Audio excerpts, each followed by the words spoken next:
Hey there everyone, welcome to today's video where we'll tackle a common problem that many data scientists and machine learning enthusiasts encounter. The issue at hand revolves around a machine learning tool designed to predict monthly order counts, but an error message keeps popping up. The error states, value error.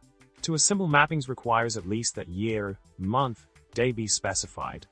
Month is missing. This glitch is hindering the smooth functioning of our tool, leaving us scratching our heads for a solution. In the quest to resolve this problem, the solution lies in the intricacies of the Pandas library. By delving into the documentation for the datetime function, we discover a crucial requirement: the existence of a column named month in the data frame. However, our month column contains month names instead of numerical values. To align with Pandas expectations, we must cleverly rename the columns before employing the datetime function.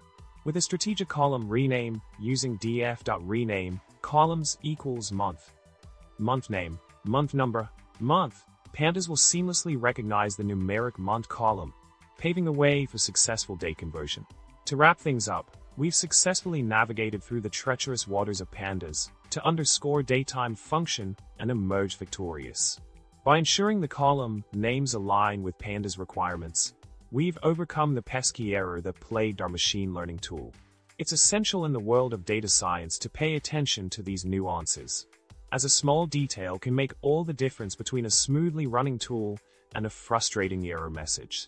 Remember, precision is key in the realm of data manipulation. And with that, we've come to the end of today's video.